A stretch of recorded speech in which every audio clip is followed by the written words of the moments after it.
Welcome to That 30 Show, a podcast where we talk about the good, the bad, and the surprising parts of our 30s. I'm G, and I'm almost 30. My 20s are filled with milestone moments from graduating university to starting a career and moving out for the first time.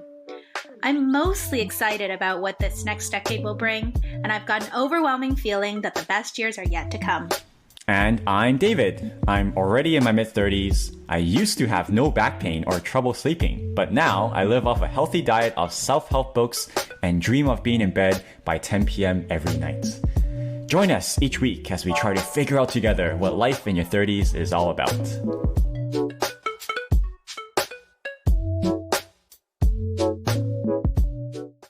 Welcome back to That 30 Show. How's it going, G? Welcome back to the pod, everyone. Did you get much done this weekend around the house? Actually, yeah, I was pretty good about cleaning and doing my chores this weekend, which I have to say is not every weekend. But when I do, I feel a very great sense of accomplishment by Sunday. What's the chore that you hate the most? I actually don't really mind any chore. When I lived at home with my parents, lawn mowing was the worst chore that you could ask me to do. I would much rather clean toilets than mow the lawn. Why? How? It's just the debris gets into your eyes and then you can't see. And then you start sneezing because it's grass, there's pollen and the fumes from the lawnmower. And then you gotta push it around. We have like the biggest sidewalk in the entire neighborhood, I swear. So it's just very labor intensive as well and takes a really long time to do that and shoveling snow. So, I don't know if I'm cut out for house life. Right. Apartment life is more life is pretty luxurious to me. I've never had to mow the lawn. Actually, the only time I lived in a place that had a garden was when I was growing up in my childhood home from age 4 to 12. And my parents, I guess, spoiled us a little bit. I guess I could have mowed the lawn when I was like 10 or 12, right? Yeah. But no, they didn't have us do it.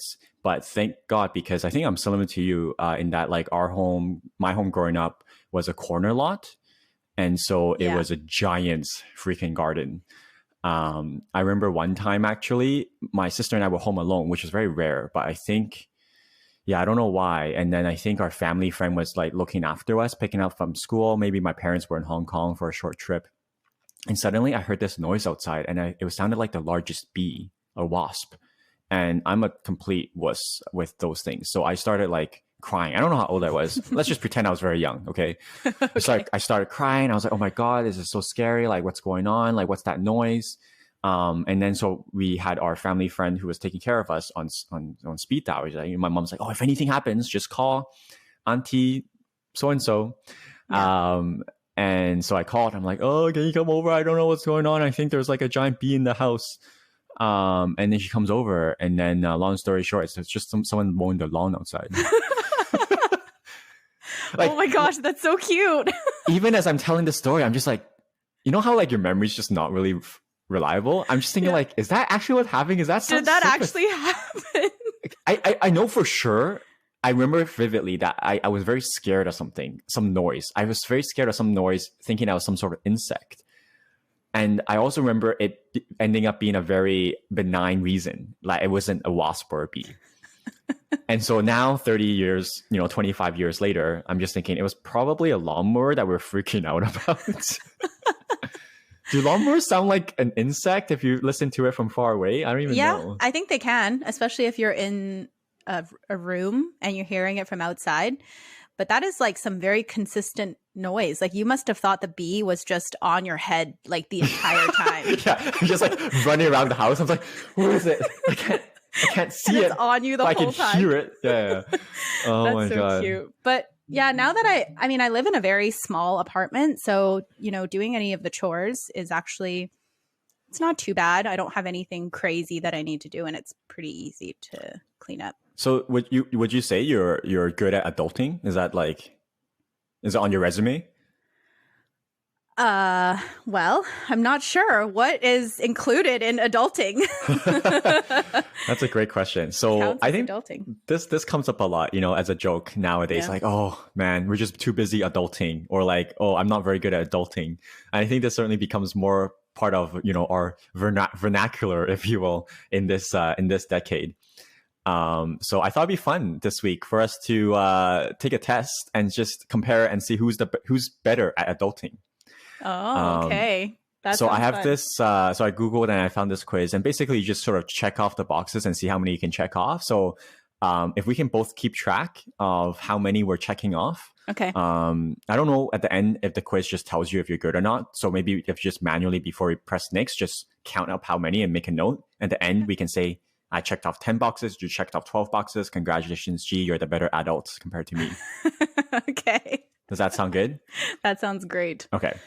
So hopefully this is not too tedious and it'll find out some interesting things. Number one, I have a cleaning schedule, daily, weekly, monthly. I personally have a cleaning schedule, but it's not something that I've like written down. I do like a 5-10 minute tidy every day, and then every week I'll do sort of like the bigger stuff, like cleaning the bathroom or doing my laundry, things like that. But every day I spend about 5-10 minutes just tidying up. So Wow. You remember that spreadsheet I talked about, like the morning routine? yes. Yeah. So on that spreadsheet, I track my chores. I have a column to say what chore it is, another column to say the frequency it should happen. So like every 1 Wow. week, 2 weeks, 3 weeks, 1 month, 2 months. And then in a third column with the due date. So let's say I clean my toilet today. It's March 12th. And then I'll update it so that in the interval says, let's say once a month. Mm-hmm. And then I'll put like April 12th as the next time I need to do it. Oh, And so, this wow. sounds So okay. organized. No. I'm going to bring it back down to earth. This sounds amazing, but I'm so busy with just trying to keep afloat in life. I almost never am able to meet my deadline. Your deadline. Like if I look at it now, it'll probably say like clean bathtub, January 2022. So the system is there. I know when I was supposed to do it last. Did I actually do it? That's a completely different conversation. So I'm going to give myself a tick because I have a schedule. It doesn't say have a schedule and follow the schedule. Okay. It just says have a schedule. I have the schedule. I'm going to give myself a tick. Okay. So is that something that you're looking to like improve, or are you pretty good with? So basically we have the same, like we do it when we need to. We need to. Yeah. So it's like ideally I would, clean the bathtub once a month, but like in reality, do I? No. I clean it when it looks gross. Play by ear. Yeah. Go with the flow, right? Exactly. Okay. Second thing, I know how to do laundry. Who the hell doesn't know how to do laundry? I mean, sorry, that's super judgmental. Oh my God, I'm so sorry. I'm curious. I am. This is about how you separate out your laundry, whether you know how to use the different laundry detergents. I think that's what they're talking about. I have Googled the laundry symbol chart many times, but after many attempts at following it, I'm just like, fuck this. Who the hell follows this? There's so many different variations. Oh, you got to do it at 30 degrees temperature, 40 degrees temperature, 50 degrees temperature. You got to wash this separately with light colors, with dark colors. That means every time I do laundry, I have to do like 5 different loads, and each load will only have like 2 or 3 shirts inside. I can't do that. I mean, how do you separate out your laundry? Okay, so I have 2 categories. One category is dark and particularly dirty, and the other category is whites and less dirty. So like less dirty would be like underwear, towels, white shirts, right. And then everything else, most of the things goes into the other category. And I just wash it in cold water, and that's it. Well, we have very different laundry routines. So most of my clothes, almost all of my clothes, or the laundry that I do is like workout stuff. So I always put them together. I have like a setting on my laundry washer for workout clothes, for activewear. Yeah, because I guess it's like it's not cold water, but I think it's like colder water than just a normal if you have a cotton or whatever. Because workout clothes, I think, are a bit more sensitive to heat. So I have activewear, and then I actually do a separate load just for like undergarments. I don't know. I just feel like it's gross to have your undergarments with like other Okay. clothes. So You win this one. Your washing machine is like 20% loaded then. well, my washing machine is very small. It's one of those smaller ones, but Mine's yeah, not I that have to small. do that separately. And then the My rest I kind of just throw in together. I don't separate my lights from my darks. my interpretation of this checkbox is, you know, those folks who they go to university, but they're still in the same city as their parents. So every weekend, their parents will come, they'll drop off groceries, they'll drop off some food, they'll take home the laundry, and then they'll get the laundry done for them. This is for folks who have never done their own laundry because they're living with their parents. I did that in university. I brought home my laundry to the house. Because you don't want to use the disgusting communal wash it, Yeah. right? Yeah. That's so funny. Yeah. Okay, people think I'm cheating, but I'm just gonna give myself a tick because I've been doing my own laundry and I have not been accused of being a hobo. Okay, these past 10 years. So, check mark for me. Check mark. Yes. I know how to patch holes in the wall. I know how to do this. Really? Yeah. Oh, sorry. So my reaction mom... was very sexist. That makes total sense. Of course. Why would that be a surprise to me? Your reactions are just giving away too much, David. Yeah, very bigoted. Sorry. So my mom is a major handy woman. She basically knows how to do everything because she YouTubes and researches it, and she does not believe in hiring anyone because she thinks she could do it herself. So yeah, I mean, she's patched many walls in her life, and I've watched her how to do it. I've patched holes in the wall once in my life. So I can't say I remember how to do it, but I have done it. So I'm going to give myself a check. And this is actually a funny story, real quick, short story. I was living in a ground level rental suite and the the landlord lived above me.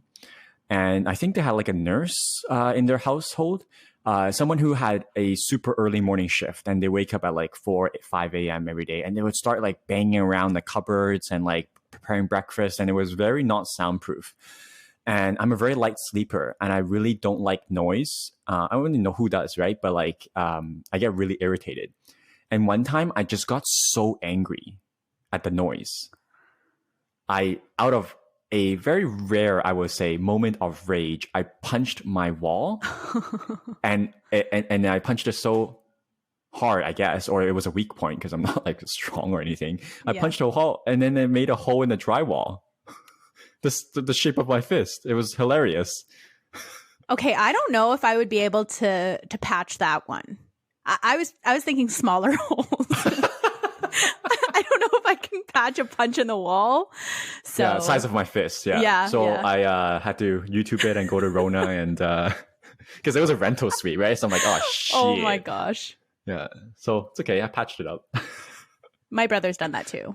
In his punched a hole in his wall. Yeah, in his earlier, younger rage days, he's punched a hole in the wall. I was in university, so I don't know if I was. Yeah. I can handle minor plumbing issues, for example, clogged drain, running toilet.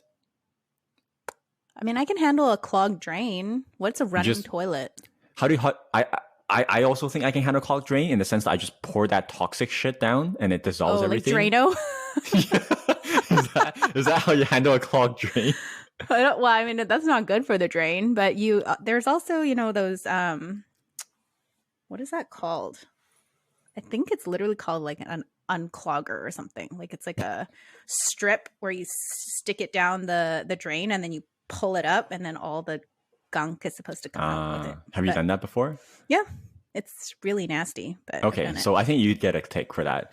For the running toilet, I don't know what this means, but it reminds me of one time I was in my relative's place and the toilet was, I was flushing it and it just got stuck, right? And it wasn't going, but then the water just kept coming through into the basin. And then it got to a point where it started overflowing out of the toilet. And I freaked the fuck out, right? So I ran outside. I was like in my, around like probably like 10 years old or something. So I ran out and my uncle like rushed in and then water is like pooling on the floor. And then he like went down and turned the manual valve that cuts off the water supply. Okay. And ever since then, I knew that that's a thing. And I know if a toilet ever starts like overflowing, and you need to like cut the kill switch, if you will. There's that switch down there, and you can turn it. So I'm gonna say that I know how to fix a plumbing issue because of that. Yeah, I mean, it's not super intuitive, right? Like, it's not like the toilet, you can just unplug it or whatever. It's not an electrical thing. So you have to actually know that to turn the water supply off. Okay. Okay, I can handle minor electrical issues, blown fuse, changing an outlet or light switch. I've changed a light switch. You told me. I don't know if it was on this podcast, but I can do it. It was just so freeing and encouraging that I could switch something just by watching a YouTube video. I was like, my mom was onto something. And so, yeah, I did it. And a blown fuse, I think I could. I mean, don't you just reset it? Well, you just toggle that switch on and off. Yeah. Right? I've cheated enough on this quiz, so I'm not going to give myself a point for this because of that. Because I can change a light bulb. Sorry, I'm saying that as if it's. You can see I'm not the most handy man in the world. Okay. I'm really glad you can change a light bulb. Oh my god, I'm gonna. That's I know I can't. Step. I can't edit that out because that's too funny. But I'm a little bit embarrassed that I said that. So I've never done anything more than that. So I'm not gonna give myself a check. Okay. I know how to cook at least 5 recipes without looking them up. Well, yeah, I think I can. It's pretty borderline for me. 5 recipes. Yeah. I mean, I guess I can do 5 meals. Yeah, me too. I can do 5 different meals without looking at any computer. But yeah, but if you ask me to make a banana bread, I don't think I could do it without a recipe. So yeah. Well, I think, but both of us live on our own, and even though you are a Uber Eats #1 fan, you do cook like a variety of dishes. Yeah, I cook most days, like most meals. So it's so funny. I'm like literally just trying to cheat my way through this quiz so I can be like, look at me, I'm an adult. Okay, you know what? I'm not going to give myself a check mark because cooking is one of my biggest weaknesses. I cook a lot. I've cooked for many years, but I've just never been good at it. I spend a lot of time doing it. So you know what? I'll take an L. I'll take an L for this. It's okay. I feel like I'm kind of borderlining on this as well because I don't know about the recipes thing. It's just a quiz. Don't take it so seriously. But I don't know if I should give myself a check or not. I'm not going to give myself a check either for that one. I know what is included in a balanced meal. Yeah, I think I do. Yeah, I'm not going to go into this because there's a lot more to go, but I'm actually really passionate about this. I always buy bell peppers because they're colorful and you're supposed to eat the rainbow. I try to eat the rainbow is what I do. Okay. Let's keep going. All right. Did you tally your first page? Nope. I just the moment I clicked next, I realized I didn't tally it. You know what? It's fine. Let's just keep going. I think you had 4, but anyway. I think it was more than that. No, because I had 6 and I only got rid of 1. Okay. So, I know what factors to consider when picking a health insurance plan. I'm shaking my head here. You know why I'm shaking my head? Because I've never had to choose my health insurance plan. I just get the health. This is probably an American quiz because fucking Americans, their healthcare is all screwed up. Yeah. I get, we get, what's it called? MSP, and then plan. We get our benefit. I just get whatever the employers give me. So I guess I won't take it off, but I have health insurance. You have health insurance. Yeah. I know how to use my health insurance for routine and emergency care. Again, you just give your care card. You just show up somewhere, you give them your care card and be like, do I have to pay? Please, I don't have to pay, right? Thank God I don't have to pay. Yes, Canada. You just submit a claim to your health insurance provider. I don't know.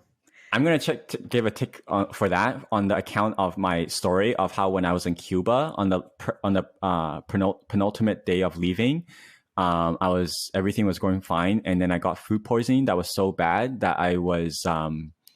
that I had to go to the hospital and they put an IV in me. It wasn't nothing serious, but I had to be rehydrated and monitored a little bit because I was so dehydrated.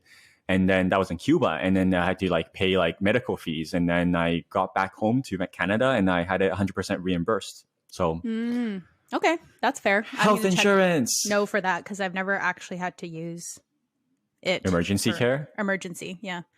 Okay.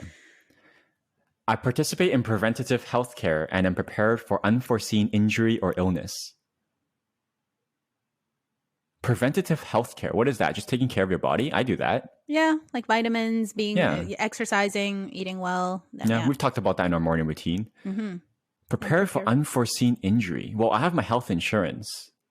I wonder if is that talking about financial? Like financial. Yeah. Again, I think this quiz is American because like Americans get fucked over when they have an accident. Yeah.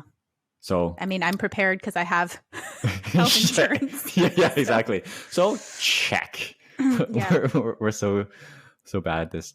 I know the documents I need to make a doctor's appointment. You don't need documents. You just show up with your care card. Okay, let's just speed through this page. This page is stupid. Okay. Okay. I have a copy of my summary of benefits and coverage. Yeah, it's virtual. So sure. I have a copy. Yes. I know the difference between copay, deductible, and out-of-pocket maximum. I know what a deductible is. I know what an out-of-pocket maximum. I don't know what copay means. What's out-of-pocket maximum? Well, that's basically I guess I'm not checking this. I think that's basically like your deductible. Out-of-pocket. Okay, well, I don't know what copay is. I'm not going to check myself. I'm giving myself 4 out of 6 check marks here. Next. 2. Personal finance. Oh, so these each page is themed. So I think the first one was like household, second one was health, and the third page is personal finance. Do you manage your money or does your money manage you? I hope you get full marks, G, because you read a book about wealth habits. So all right, let's see. This is your moment to shine, okay? See if I learned anything from that book. Yeah. Number 1, I have a budget.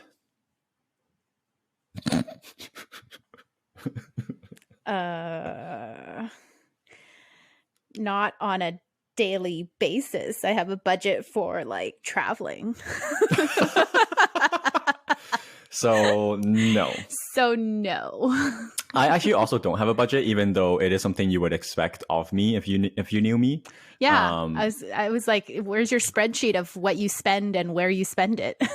So I've been keeping a spreadsheet of all my expenses. I haven't had the time to crunch the data to categorize it and map out how much my income is versus my expenditures and figure out whether I'm spending too much or too little. So I don't have a budget, but I have a general sense based on my credit card bill, based on my income. I have a general sense when I'm spending too much and when I can spend more. So I don't have a budget, but I do spend responsibly. Like I pay my credit card off in full. I save more than I earn. Does that make sense? I'm able to save money. I don't spend I'm not living paycheck to paycheck. So I don't have a budget, but one day I will. I think your bank might have, like my bank has a program set up where it tracks all of that for me. So maybe your bank does too. Okay. I know my credit score and the opportunities and limits it presents. You bought property. So you don't know that a little bit more because credit score affects your mortgage quite a bit? No? Yeah, I mean, they did. I don't know my credit score, though, like right now. I don't really keep track of that. They definitely had to do like a credit check for my mortgage and stuff, but I don't know what it is. When else do you need? I think we need our mutual friend here. He knows all about this stuff. Oh, yeah. Anyways, I don't know my credit score, and I don't think, other than a mortgage, when do you really need your credit score in terms of opportunities and limits? I mean, unless you're like starting a company, you need to like borrow from the bank and stuff. I think when you're borrowing money, right? Yeah. So, well, I don't borrow money, so I guess I don't have a check mark for this. I know how to file my taxes. Very relevant. It's March 12th, so it is tax season right now. I do know how to file my taxes because there is a software to help me file my taxes. Yes. Which software do you use? I used to use one. I don't think it exists anymore. Now I can't remember what it was. I do it online. Free online ones. Studio Tax. That's what I used to use. Yeah, I do it online free myself. So check. I know key terminology and structure of loans. What the hell? This is so boring. The chores page was a lot more interesting than this. Yeah. Let's just talk about chores the rest of the day. Yeah. I actually was very fortunate. I didn't even, fortunate is one way to put it. The other way to put it is, unwise. I didn't take out student loans when I was university. In hindsight, I should have because it's a financially strategic choice to do. Yeah. But so I have no experience with loans. I don't have a mortgage. I don't have student loans. I've never been in debt. So I guess no for me. I don't Do know you if I take loans? know key terminology, but I do have a mortgage, so I know the structure of that, but mine's like a half. I'm just going to say no for that one. I have a retirement account. I do. Yeah, I do. That's your RSP, right? Mm-hmm. Yeah, I have an RSP. Yes. Check. Do you invest your money? Because Yes. putting it in RSP does not mean anything. Yep. You have to invest it. Cool. Yes. Speaking of which, next is I understand investing fundamentals. Basic fundamentals. So yes. What does that even mean? Investing fundamentals, right? Yeah. I guess if you know like compound interest, like how do you like buy a stock and yeah, that's what I was bonds. thinking. Yeah. Hopefully that's what they're talking about. Yeah, me too. I'm a big fan of for what it's worth, low cost diversified index funds. So if anyone's out there wants some financial advice from someone who is wholly unqualified to give it, that is my advice. I have a plan to repay all my debts on time. Well, my flex is I don't have debt, so but and you are on top of your mortgage, I would assume. I am. So check. You haven't been too hit hard by the rising interest rates? Not to be too personal about it, but just generally speaking. No, because mine is fixed. So Ooh. I got a really low interest rate during COVID, and mine is fixed. And so I'm. When do you have to? You have to like renew that at some point, right? Like Yeah, that mortgage arrangement. Not for another 2.5 years. Damn, that's good for you. Mm-hmm. That's really good because in 2.5 years, like the interest rate, I wouldn't be surprised if it comes down from 4.5. Yeah. So got really lucky there. Look at you. All right. Last page, professional development. Do you have the skills to advance at work? Oh my God, I'm going to bomb this page. Oh my gosh. Bomb I'm not good. Yeah, I'm not a super career focused person because I'm like, I have enough. I don't need to like keep rising the ladder. So we'll see what this means. Why? What are you going to say? I feel like you're going to actually really nail this page. Oh, to okay. be honest. So number one, I feel comfortable presenting in front of others. No. It's funny. We talked about this on the podcast. Yeah, that's a no from me. It's a huge check mark for me. Sometimes I feel bad when I say like, oh, I like public speaking because I sound like a fucking like arrogant, like egotistical. No, you're great at public speaking. I've heard you at conferences. So yeah. I just don't know if it reflects poorly on like my character that I'm so comfortable. Does it mean that I'm like full of myself? No, I don't think so. How did you get to be so comfortable? Just a little bit of a segue here. With public speaking? Were you always comfortable with it or? Hell no. So where's the shift? I'm thinking, where was the shift? I don't know. For fun fact, I did a co-op work term, so like essentially an internship at our local interactive science museum in Vancouver. It's called Science World, and they have these interactive science demo shows where like every hour on the hour, there's like a different theme. There's like a science show on air, a science show on like fire. So during my co-op term, I did the air show. And so I would be doing science experiments, and I would like have like one of those like stage mics that like Britney Spears has when she's performing, and then I would be presenting often to 100, 150 plus upwards of 200 people in the crowd of like families and kids. Yeah. So I got certainly a lot of experience there being a performer. But I felt like I was comfortable before that already, but certainly that's probably one of my more interesting public speaking experiences is doing those science shows at the Science Museum. It's a lot of fun. I remember one time I thought I was funny, right? Because I try to make jokes. I have a very self-deprecating brand of humor.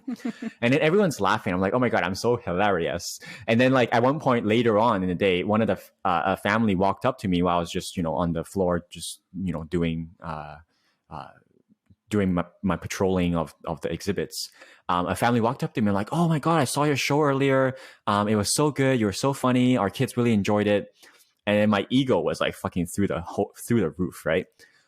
But the reason I mention this is that same day, a couple of friends actually came to visit me while I was working, and they watched my show and they filmed it on with a video camera for posterity, I suppose. And later that day, I got home and I started watching because I was curious, like, oh, how do I sound? How's my show?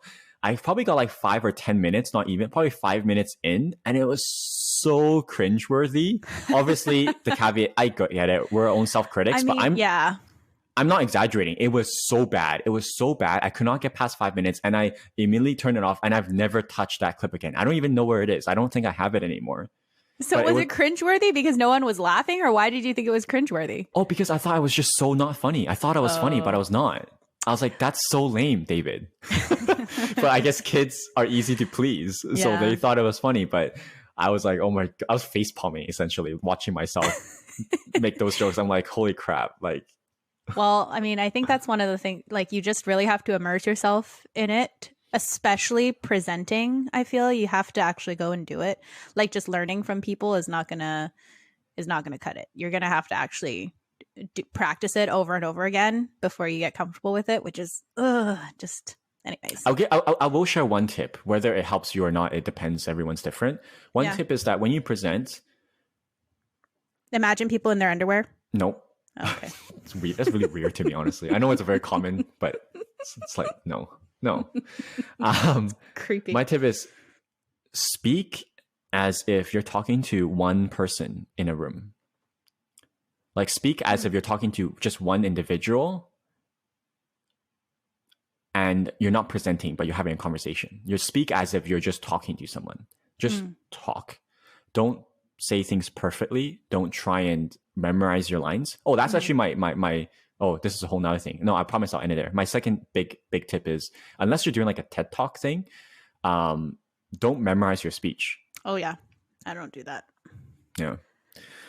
Okay, next checkbox. I am confident and competent when I participate in work meetings. I wouldn't say 100% of the time, but maybe most of the time. I think we both deserve a check mark. We're both high-performing young professionals. I'm sure if we're absolute crap in work meetings, we wouldn't have stick around in our office as long as we don't provide value, right? I'm able to manage my time and responsibilities at work and at home. Yeah. Why would anyone say no? Like, what are they doing? Like, they can't draw boundaries. Maybe they don't do the work. Yeah. Okay. And then lastly, I know how to collaborate, adapt, persuade, and be creative at work. Well, there's a lot of verbs there. Yeah. I like. I mean, maybe I can like collaborate. All or none? Yeah. I can collaborate, but can I persuade? That's exactly what I was thinking. Like, I can collaborate, but I don't know if I can persuade.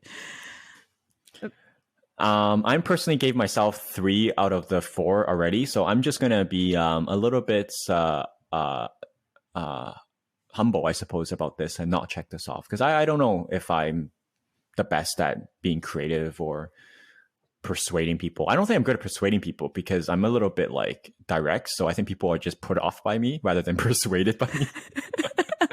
G can speak to this. I was going to say I can collaborate and adapt, but persuade and be creative, I'm not sure.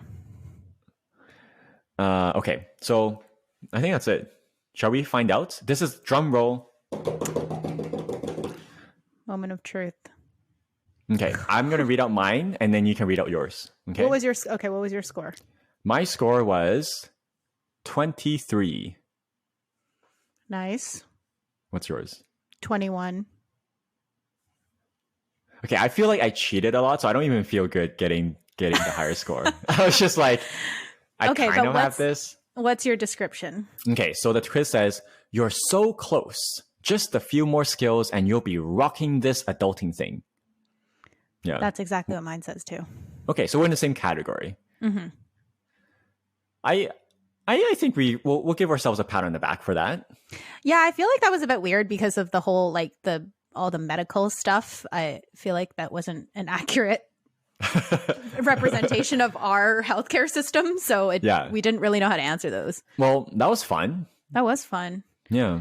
It's nice. I mean, I'd like to think I'm more adulted than you're so close, but all right. I think for me, the main shift between whether you're adulting or not adulting is whether you live on your own, whether you moved out. That's really the shift. I think until you do that, you're not going to be. It's because you can't, right? Like, it's not that you're immature. It's just that you're not, your environment and your life circumstances aren't requiring you to adult. You still have your parents taking care of you. And if you have moved out, I would say you're an adult, unless I come over and there's like Coke cans strewn all over the floor and it smells, and dead flies in your toilet, and like that guy on the reality show. Love is Blind. Cole. Was it Cole? Yeah. There was that shot of his toilet. It was traumatizing. If I were Zenab, I would have just left right away. Like, this is not going to work. That was disturbing. Oh my gosh. All right. Well, hope you all enjoyed that quiz. Let us know what you got if you want. I don't know how you let us know. We'll link the quiz in the description notes, and if you feel like you want to, you can go take the quiz for yourself and see if you're an adult or not. If there is anyone listening that is like, oh, this is a good time, I learned a couple things, I laugh here and there, feel free to leave us a review, give us a rating, because if you enjoying this, then maybe others will enjoy it too. But I hate saying that, because I feel like such a I don't like people saying that stuff, because it's like, everyone knows how podcasts work. Like, if I like it, I'll follow you. Well, you know to subscribe if you like it, right? You don't need me to tell you that. I would personally be interested to hear what people think of the podcast so far. If you've been listening to a few episodes, what do you think of our podcast? What do you think about the topics? Suggestions on future topics. So, and if you have extremely rude remarks, just send them over to that30showpod@gmail.com. Just leave it out of the review. Keep it mostly positive, positive vibes here only. But that30showpod@gmail.com. You can send your rude remarks and complaints there. So thanks for the plug. I'm joking, partly. Okay. Let's wrap it there. Catch you next week. Sounds good. Bye. Bye.